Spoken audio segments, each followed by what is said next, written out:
Now you also lose this H+. It's called the hydrogen ion, okay? And all you need to know about that is that that's an acid.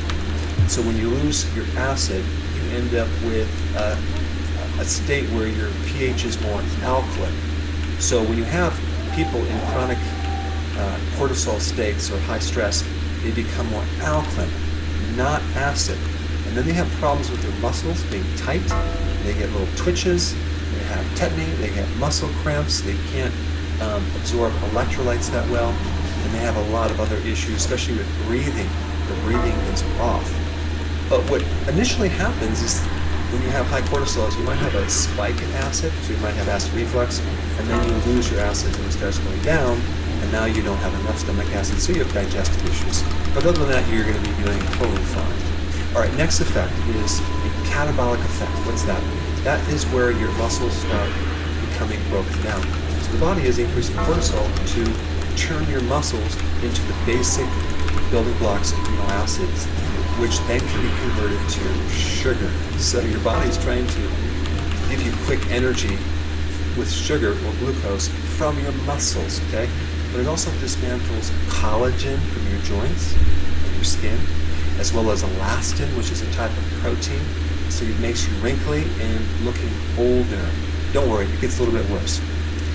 Cortisol, so the body is increasing cortisol to turn your muscles into the basic building blocks of amino acids, which then can be converted to sugar. So your body is trying to give you quick energy with sugar or glucose from your muscles, okay?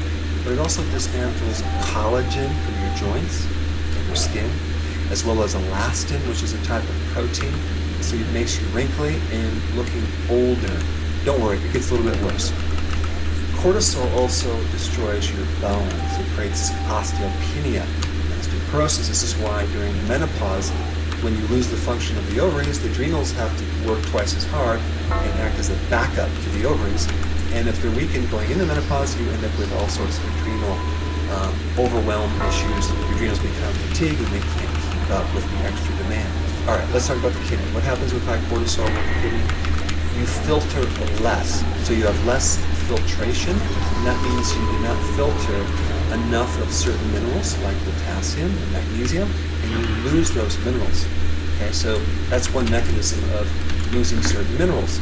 But you retain sodium, and this is why adrenal cases have a lot of fluid retention. Okay, so there is a condition where your adrenals are burned out, where you're losing sodium, okay, and you're retaining potassium. That is more rare, so I don't want to cover that in this presentation, but it's called adescence, where you need to be consuming a lot of salt, and you don't want to be consuming a lot of potassium because you're losing salt. Very rare. Most people have the opposite problem, or maybe a subclinical version of high cortisol, and it's called Cushing's. All right, the next point about cortisol is this increase in glucose or sugar. Another name for cortisol is glucocorticoids because it helps to regulate glucose and helps to release stored glucose. It helps to make glucose from non-carbohydrate sources like the protein, like fat, even ketones. And this is why cortisol can activate insulin and make you fat around the gut and give you all the negative effects of high insulin, which I've done a million videos on. All right, now with digestion. Now remember, digestion is all about the parasympathetic nervous system control. So that's rest and digest. That's the off switch. So you're going to digest when you have the least amount of stress. When you have high levels of cortisol, digestion becomes inactive and sluggish, and you have all sorts of issues with digestion and bloating, and you can also develop ulcers. So you need low stress, low cortisol, to be able to digest and absorb nutrients. Now, I already mentioned belly fat in relationship to cortisol, but that comes from high insulin because the cortisol is just turning everything into sugar and releasing a lot of unnecessary sugar for this quick energy. All right, low vitamin D occurs with high cortisol. What's interesting about vitamin D is that it can act like cortisol but without the side effects. Vitamin D is a very powerful anti-inflammatory.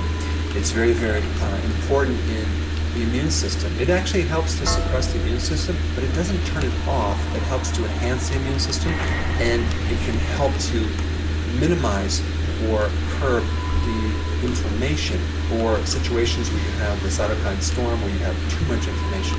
All right, so as you can see, high levels of cortisol over a period of time is very, very bad. All right, enough of the bad news. Let's talk about the good news. What can we do about it? How can we lower cortisol? How can we remain calm despite this stressful environment? Okay. The first thing to do, and I think this is very important, I've done an individual video on this, is to balance all this mental stress, which our body has not adapted to yet. Our bodies are not designed to deal with the amount of mental stress that we go through. But to balance out this mental stress with physical stress or physical work, to do physical work around the house, but it might be better to do it outside, do it in nature, very therapeutic to get rid of mental stress, to do physical work. Physical work is going to get your mind off the stress. It's going to get more blood flow. It's going to make you get tired and help you sleep. Mental stress might make you tired, but it doesn't help you sleep.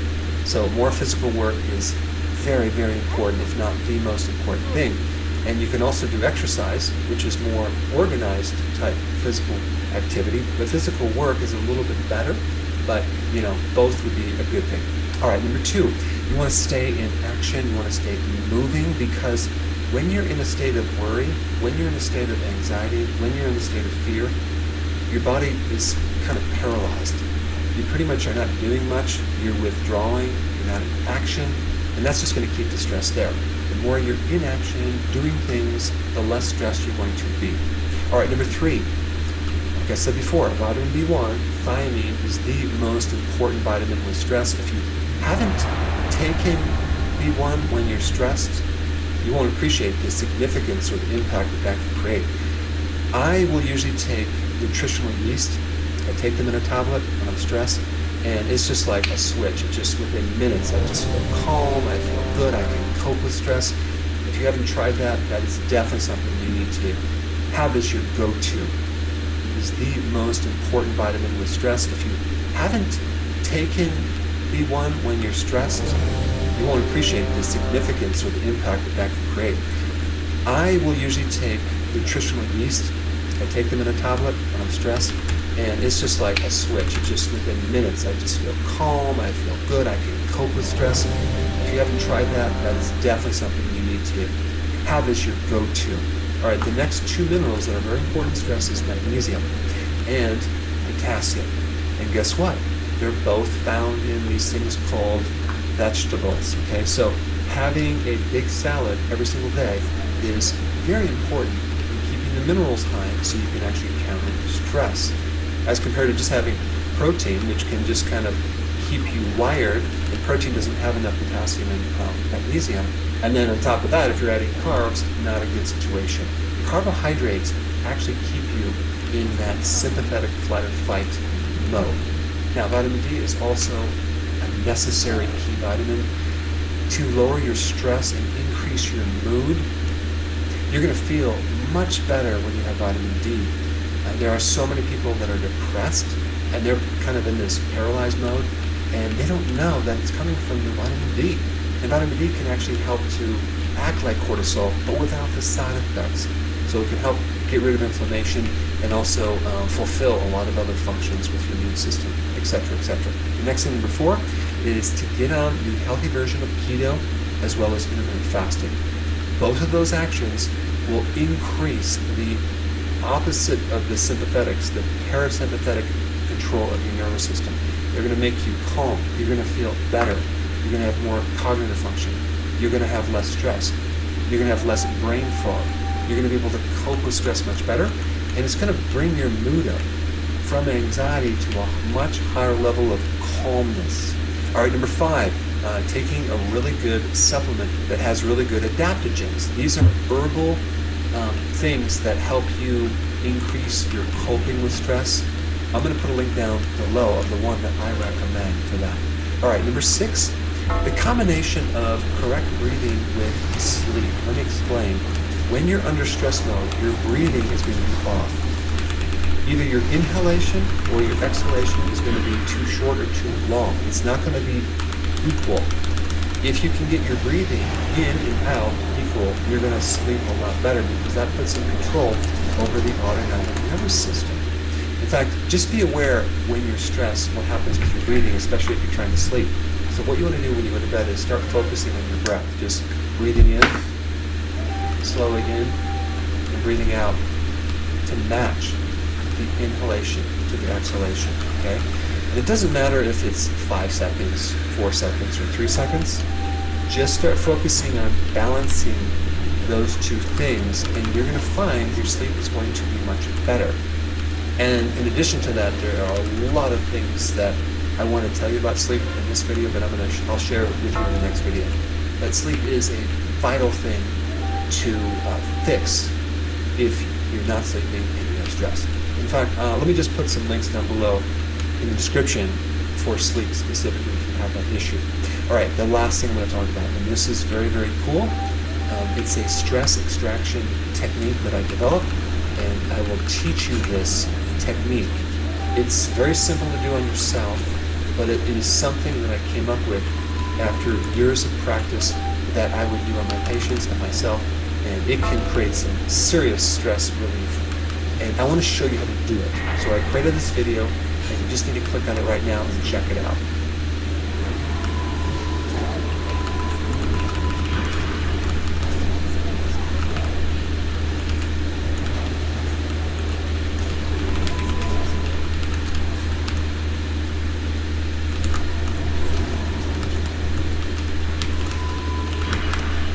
Well, thank you for coming back, and today we're talking to Dr. Michael Cohen, and I believe, Dr. Cohen, you are in Israel, in Tel Aviv, is it at the moment?